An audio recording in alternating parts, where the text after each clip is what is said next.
Hello friends, welcome to my channel home science insights. मैं आप सभी का अपने चैनल होम साइंस इनसाइट्स में स्वागत करती हूँ।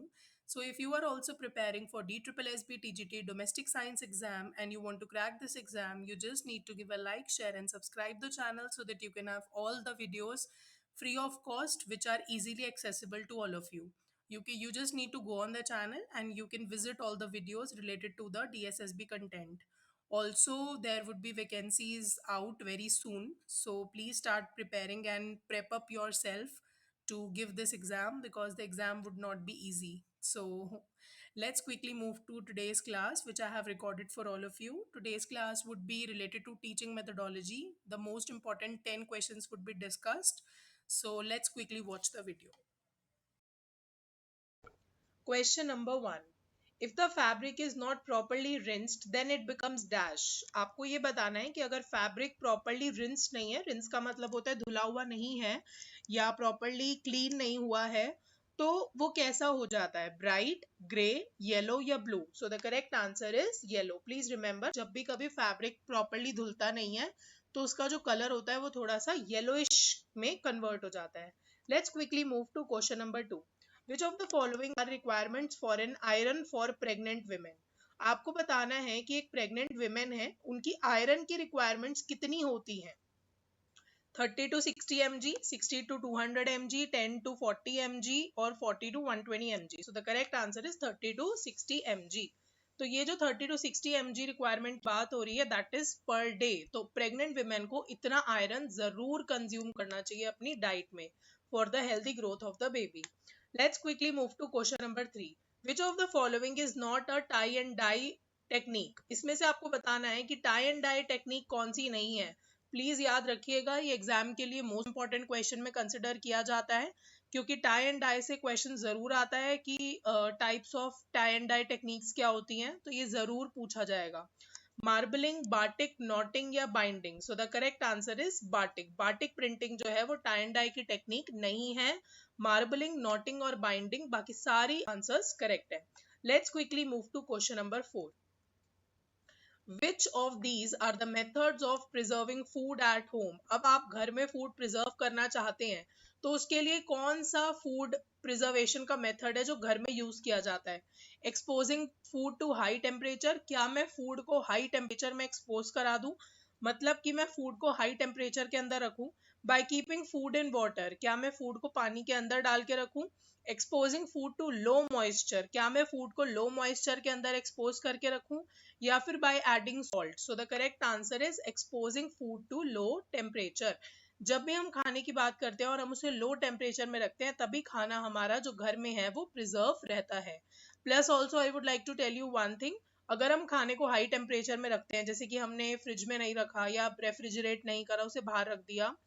दूसरा, by keeping food in water. अगर मैंने सपोज पानी के अंदर खाने को रख दिया, वो भी एक बहुत बड़ी प्रॉब्लम है, उससे भी मॉइस्चर आ जाएगा जिससे खाना खराब हो जाएगा. और सॉल्ट तो आपको बिल्कुल भी नहीं डालना क्योंकि समवेयर सॉल्ट अपना मॉइस्चर छोड़ देती है, उसकी वजह से आपका फूड जो है वो स्पॉइल हो सकता है. So the correct answer is exposing food to low temperature. Let's quickly move to question number 5. If y is 7 months old, एक बच्चा है y, उसका नाम y रखा गया है यहाँ पे. वो बच्चा आपको 7 months ओल्ड है. कितने मंथ्स ओल्ड है? 7 months ओल्ड है वो बच्चा. Which of the following incisor must have erupted in her mouth? आपको बताना है कि उसके माउथ के अंदर कौन सा इंसिजर सबसे पहले इरप्ट होगा. So let's quickly move to the current options. First molars, lateral, central या premolar? So the correct answer is central incisor. तो जब भी बच्चा 7वें महीने का होगा तो उसके अंदर सबसे पहले क्या दिखेगा आपको? Central incisor. ठीक है. Let's quickly move to next question. Question number 6. Soakage pits provide a hygienic method for the disposal of which of the following? वो कह रहे हैं कि सोकेज पिट्स हैं जहां पर भी खाना या पानी को स्टोर किया जाता है, वहां पे आपको एक हाइजीनिक मेथड क्या होगा अगर हमें डिस्पोज करना है? तो आइए ऑप्शंस की तरफ, waste water, biodegradable waste, garbage या human excreta. So the correct answer is waste water. Soakage pits basically एक हाइजीनिक मेथड होता है किस चीज के डिस्पोजेबल का, तो वेस्ट वाटर के डिस्पोजेबल का सोकेज पिट्स एक बहुत ही अच्छा मेथड है। Let's quickly move to question number 7। From the following options, choose the correct emulsifier used in mayonnaise। ये क्वेश्चन पहले भी एग्जाम में बहुत बार पूछा जा चुका है कि emulsifier क्या होगा अगर हम मेयोनीज की बात करते हैं। सो करेक्ट ऑप्शंस की तरफ आइए। सेल्यूलोज, सोया प्रोटीन, लेसिथिन या myoglobin. So the correct answer is lecithin. जो हमारा लेसिथिन है वो एमल्सिफायर यूज किया जाता है मेयोनीज में, जो आप मोमोज के साथ या फिर आप घर में भी मेयोनीज को बना सकते हैं। So let's quickly move to question number 8. The zygote attaches itself to the lining of which of the following?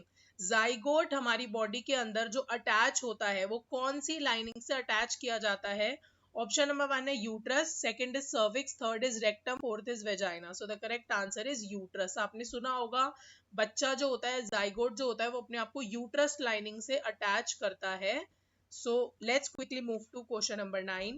Which of the following dyes is not obtained from plants? इसमें से कौन सी ऐसी डाई है जो प्लांट डाई नहीं है, या फिर हम ये कह सकते हैं कि वो नेचुरल डाई नहीं है? Madder, henna, indigo, vat. So the correct answer is vat. Vat जो है वो नेचुरल डाइज या प्लांट से हमें नहीं मिलती। That is basically not a plant based dye. All the other options are plant based dyes. Let's quickly move to the last question of the day.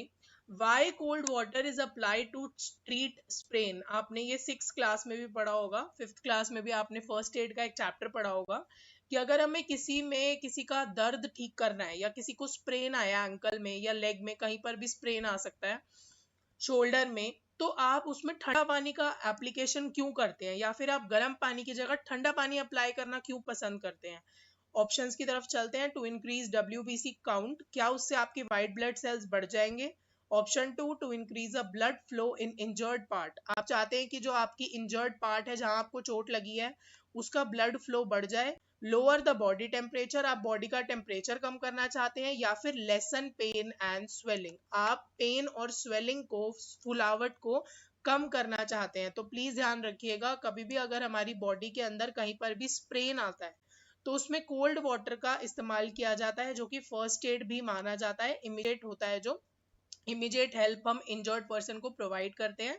So basically cold water इसलिए apply किया जाता है ताकि हम pen और swelling को कम कर सकें। So that's all for today. Welcome back, friends. I hope you liked today's session and it would be a fruitful session for all of you. So please quickly subscribe the channel so that we can have a lot more subscribers and people can actually view this channel and reach to the videos which are very important. So, okay, we will meet in the next video. Till then, take care. Okay, bye bye.